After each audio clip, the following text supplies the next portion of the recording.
रखिले अरे भाई नोटिस आसला आगे सागे सागे आरेस्ट ऊपर रही आगुरी माने किसी दिन आरेस्ट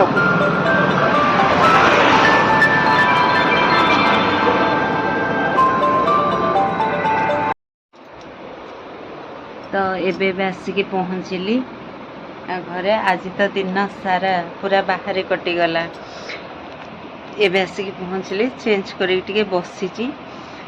तो आज बहुत काम थिला तो तापर जगन्नाथ मंदिर टिके जाइली से मंदिर रे टिके बसिली दर्शन करके भगवान को टिके बसिली। भल लगिला से जगह बसिया।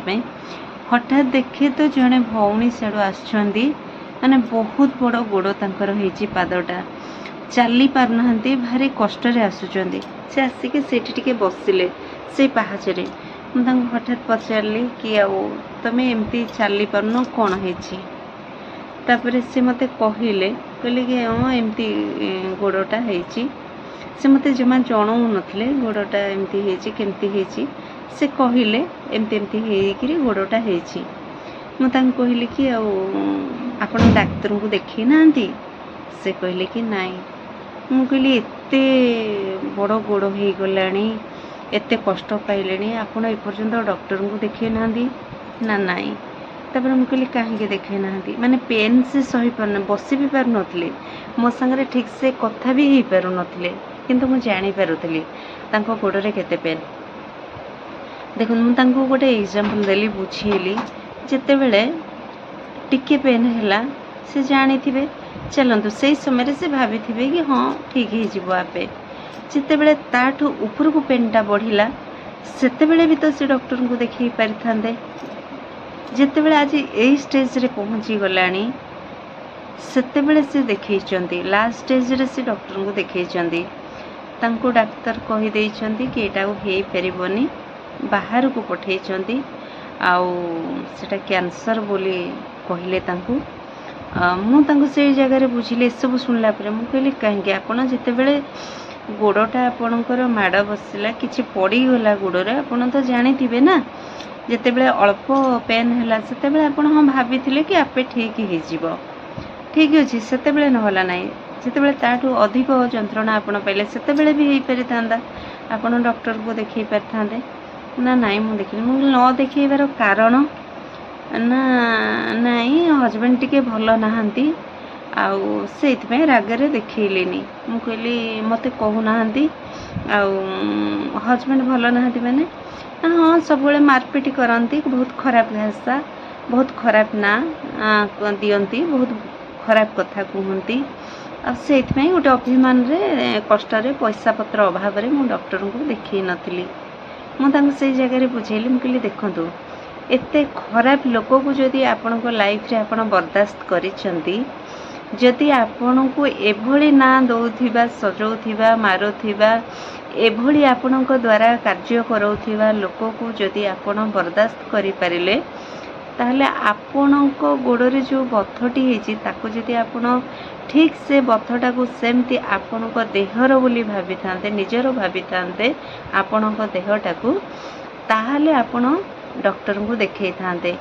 आपण जदि सेई लोकटा को बर्दाश्त करि परछंती तले आपणकर निजर गोड़टा को काहे बर्दाश्त करूथले डॉक्टर को देखै पारि थांते भल ही पारि थांते किंतु निज को कष्ट देकी जने खराब लोक को बर्दाश्त करू आपण तो पुणी समाज को देखौचंती जहाँ भी हो देखै होचंती जे एमिति सेमिति किंतु सेटा कोन शोभा पाए सेटा आपण शरीर ठीक रहिले आपण ठीक रहिले आपण आपण पिला छुआ संभाली परिबे स्वामी छुआ संभाली परिबे किंतु आपण जदि न रहिबे आपण छुआ पिला तो रहिबेनी आपण परिवारटी उजोड़ी जीवो तेणु आपण काहे देखलेनी से अवश्य बुझिले। मु कहले देखंतु जोठी बिना मूल्य रे आपण सुस्थ होई पारि थांते सेठी आज अर्थ खर्च कले भी आउ आपण भल होई परिबेनी कारण सेटा अलगा बाटू को जाई सारलानी। जेते बेले फास्ट सेकंड पोस्ट थिला सेकंड स्टेज रे थिला सेते बेले भी आपण को भगवान तो मौका देथिबे। प्रथमे आपण मौका को फेल मारले सेकंड मौका को आपण फेल मारले आपण को तो केही कहिथिबे ଆପଣ କାହା କଥାରେ ଶୁଣିକି କିଏ କ'ଣ ବତେଇ ଦେଇଥିବ, ଶିଖେଇ ଦେଇଥିବ, ଏଇଟା ଲଗେଇଦେଲେ ଭଲ ହେଇଯିବ, ସେମିତି କରିଦେଲେ ଭଲ ହେଇଯିବ, ଗରମ ପାଣି ସେକ ଦେଇଦେଲେ, ଏମିତି ଲୋକଙ୍କ ମତରେ ପଡ଼ିଲେ କେହି ବି ଲୋକ ସାଥ ଦେବେନି। ମୁଁ ତାଙ୍କୁ ବୁଝେଇଲି, କେହି ବି ସାଥ ଦେବେନି। ଯେତେବେଳେ ମୋଟା ଅଙ୍କର ଧନ ଯିବ, ଜୀବନ ଯିବ, ସେତେବେଳେ ଆପଣ ଜାଣିପାରିବେ ଯେ ମୁଁ କ'ଣ କଲି। ଅଭିମାନ କରିକି ଡାକ୍ତରକୁ ନ ଦେଖି ଆଜି ମୋ ଜୀବନ ଦେବାକୁ ପଡ଼ିଲା, ସେତେବେଳେ ଆଉ କିଛି ନଥିବ। ଯେ ଗୋଟେ କଥାରେ ନଥାଏ, ନେଡ଼ି ଗୁଡ଼ କହୁଣିକି ବୋହିଯାଏ। ତେଣୁ ଏଇଠି ଜିନିଷଟା ଥିଲେ କ'ଣ, ଆପଣ ଜିଭ ବଢ଼େଇକିରି ଚାଟି ଦେବେ, କିନ୍ତୁ ଏଠିକି ଗଲା ପରେ ଆଉ ଜିଭ ବଢ଼େଇଲେ ବି ପାଇବ କି? ପାଇବନି। ସେମିତି ଜିନିଷଟା ସବୁବେଳେ ଗୋଟେ ଆଖିକି ସୁନ୍ଦର, ସମାଜକୁ ସୁନ୍ଦର ହେବା ପାଇଁ ହେଲେ ପ୍ରଥମେ ନିଜ ଶରୀରକୁ ସୁସ୍ଥ ରଖିବା ଦରକାର। କିନ୍ତୁ ଶରୀର ଫାଙ୍କା ଆଉ ଆପଣ ସମାଜରେ ଗୋଟେ ମାନେ ଗୋଟେ ଜରି ଘୋଡ଼େଇକିରି ଆପଣ କହିବେ ମୁଁ ପୁରା ଗୋରା, ସେମିତି ହେବନି ନା। ଆପଣ ଗୋରା ନୁହନ୍ତି, ଆପଣ ପୁରା ବ୍ଲାକ୍, କଳା।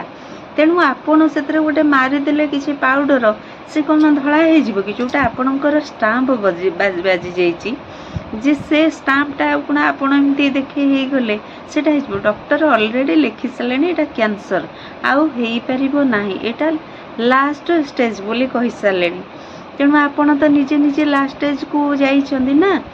ତେଣୁ କ'ଣ ହେବ, ଯାହାକୁ ଏଇ ରୋଗ ହୁଏ ତା ପାଖରେ ପଇସା ଯଦି ଥିବ, ସେ କେଉଁ ପଟେ ପାର ହେଇଯିବ, ବଡ଼ରୁ ବଡ଼ ଡକ୍ଟରଙ୍କ ପାଖକୁ ଯାଇପାରିବ, ବଡ଼ରୁ ବଡ଼ ହସ୍ପିଟାଲ ଯାଇପାରିବ, ବଡ଼ ଡକ୍ଟରଙ୍କୁ ଧରିପାରିବ, ଟ୍ରିଟମେଣ୍ଟ ହେଇପାରିବ।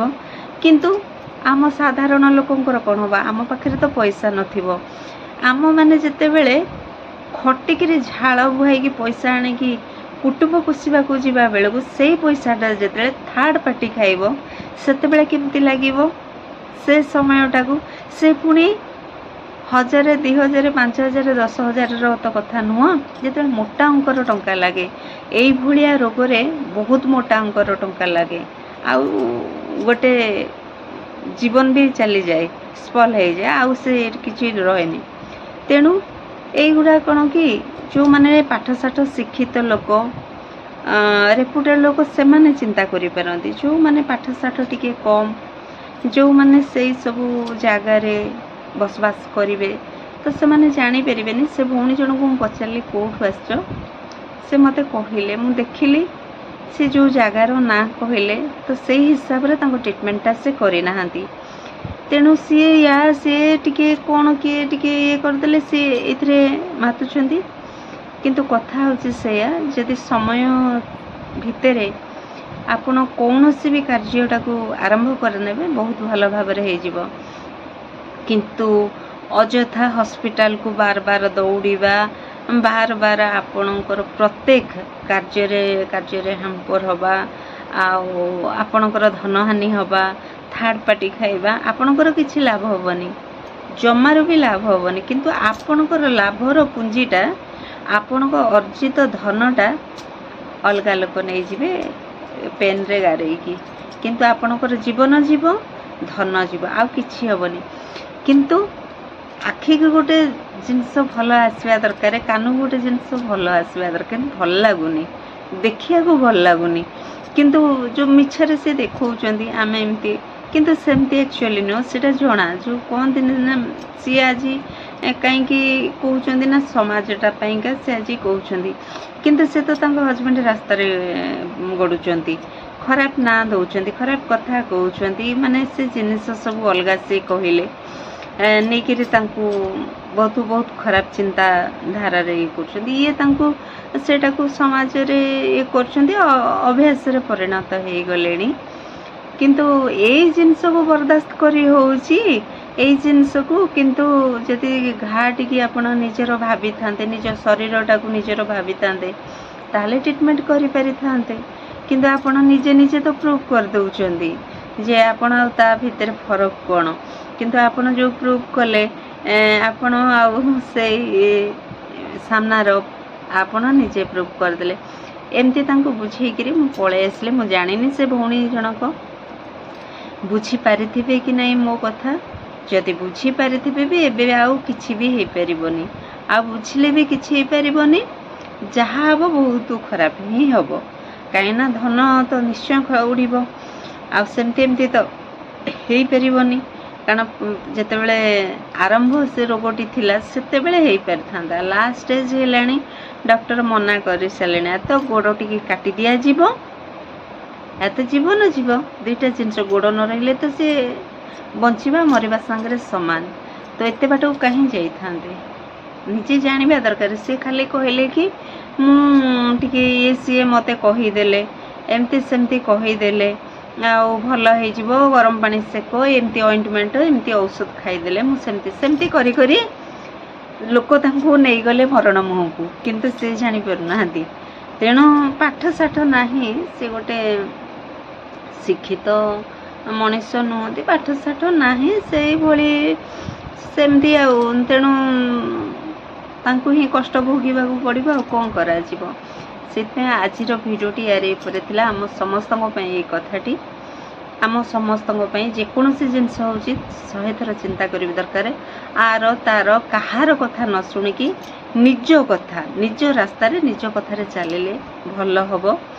କିନ୍ତୁ ଏମିତି କରିଦେବି ସେମିତି କରିଦେବି, ଲୋକ କହିବେ ଏଇଟା ଦେଖେଇ ଦିଅ ସେଇଟା ଦେଖେଇ ଦିଅ, ଏମିତି ସେମିତି, ସେଗୁଡ଼ା ସବୁ ଖାଲି କହିବା ପାଇଁ, କିନ୍ତୁ ସମସ୍ୟା ସମୟକୁ ନୁହଁ, କେହି ଖର୍ଚ୍ଚ କରିବେନି, କେହି ଦେବେନି। ତେଣୁ ତାଙ୍କ ଜୀବନଟା ହିଁ ତାଙ୍କ ଭୁଲ ପାଇଁ ଚାଲିଯିବ, ଆଉ କିଛି ନାହିଁ। ମୋତେ ତ ବହୁତ କଷ୍ଟ ଲାଗୁଛି, ଦୁଃଖ ବି ଲାଗୁଛି। ମୁଁ ଦେଖିଲି ଶୁଣିଲି ବି ଏସବୁ, କିନ୍ତୁ କରିବି ପାରିବିନି କିଛି, କାରଣ ମୁଁ କିଛି ବି କରିପାରିବିନି। ମୁଁ ବାହାର ଲୋକ କ'ଣ କରିପାରିବି? ସିଏ କେଉଁଠିକାର ମୁଁ କେଉଁଠିକାର ବାସିଲେ ବୋଲି ମୋ ପାଖରେ, ମୁଁ ପଚାରିଲି ଏମିତି ଚାଲୁଛ କାହିଁକି, ଆଉ ମୁଁ କ'ଣ କରିପାରିବି? ମୁଁ ତ କିଛି ବି କରିପାରିନି, କିନ୍ତୁ କଷ୍ଟଟା ଲାଗିଲା ଶୁଣିକି। ଗୋଟେ ଲୋକ ଏମିତି, ବେଶୀ ବୟସ ବି ନୁହଁ। ଆଉ ସେମିତି ଆପଣମାନଙ୍କୁ ଏତିକି ଖାଲି କହିବି, ଯଦି କାହାର ବି ଲାଇଫ୍ରେ ଏମିତି ଛୋଟ ବଡ଼ କିଛି ବି ଗୋଟେ ଅସୁବିଧା ରହୁଛି, ଆମେ ପ୍ରଥମେ ଡକ୍ଟରଙ୍କ ପରାମର୍ଶ ନେବା ଦରକାର। ସେଇଟାକୁ ବସିକି ସୁସ୍ଥ ଦିମାଗରେ ସେଇଟାକୁ ଆମେ ଚିନ୍ତା କରିବା ଦରକାର 100 ଥର। ତାକୁ ଯଦି ଅବହେଳା କରିବା, ଆଉ ତାକୁ ଯଦି ବେଶୀ ଦେଖେଇ ହେବା, ତାକୁ ଯଦି ବେଶୀ ଦେଖେଇ ହେଇକି ନାଚ କରିବା, ତ ଗଲା ସରିଗଲା। ତେଣୁ ଆଜିକାଲି ଆଉ କିଛି ହେଇପାରିବନି। ତେଣୁ ସେମିତି ବୁଝିବା ଦରକାର। ତେଣୁ ଆଖିକି ସବୁ ଜିନିଷ ଭଲ ଦେଖାଯାଉ, କାନକୁ ସବୁ ଜିନିଷ ଭଲ ଶୁଭୁ। ତେଣୁ କ'ଣ କରିବା, ତାଙ୍କ ଭାଗ୍ୟ ଯାହା ଥିବ ସେଇଆ ହେବ। ତେଣୁ ଯାହା ପାଖରେ ସିନା ପଇସା ଅଛି ସେ ସବୁ ରାସ୍ତାରେ ଚାଲି ଯାଇପାରିବ, ଆଉ ଯାହା ପାଖରେ ପଇସା ନାହିଁ ସିଏ ବଡ଼ରୁ ବଡ଼ ଡାକ୍ତର ଧରିପାରିବ, ବଡ଼ରୁ ବଡ଼ ଟ୍ରିଟମେଣ୍ଟ ହେଇପାରିବ। କିନ୍ତୁ ଆମ ସାଧାରଣ ଲୋକ, ଆମେମାନେ ତ ଆଣିଲେ ଖାଇବା, ନହେଲେ ନାହିଁ ଉପାସ ରହିବା। ଆମେମାନେ ସ୍ୱାମୀ କହିଲା, ଇଏ କହିଲା, ସିଏ କହିଦେଲା, ମୁଁ ଅଭିମାନ କଲି, ମୁଁ ରାଗିଗଲି, ମୁଁ ଡକ୍ଟରଙ୍କ ପାଖକୁ ଗଲିନି, ମୁଁ ଦେଖେଇଲିନି। କିଏ ମରିବ? ନିଜେ ମରିବା କଥା। ଛୁଆ ପିଲା ବି ଭାସିଯିବେ, ସଂସାରଟି ବି ଉଜୁଡ଼ିଯିବ। ଏଇଟା ନିଜର ଭୁଲ ପାଇଁ ଆଜି ଏସବୁ ଘଟଣା ଘଟିଲା। ତେଣୁ ଭୁଲ କରିବା କାହିଁକି, ଏମିତି ଦିନ ଦେଖିବା କାହିଁକି? କଥା ହେଉଛି ସେଇଆ। ତ ମୋ ଭିଡ଼ିଓଟି ଆଜି ୟାରି ଉପରେ ଥିଲା। ତ ଆପଣ ସମସ୍ତଙ୍କ ପାଇଁ ଏ କଥାଟି ଭୁଲ କି ଠିକ୍ କହିଲି ମୁଁ ଜାଣିନି। ପ୍ରଥମରୁ ଆମର ଯେକୌଣସି ପରିସ୍ଥିତିକୁ ପ୍ରଥମରୁ ଆମକୁ ଡକ୍ଟରଙ୍କ ପରାମର୍ଶ ନେବା ଦରକାର। ଏଇଟା ଠିକ୍ କି ଭୁଲ ଆପଣ ବିଚାର କରନ୍ତୁ। ରହୁଛି, ଜୟ ଜଗନ୍ନାଥ, ନମସ୍କାର।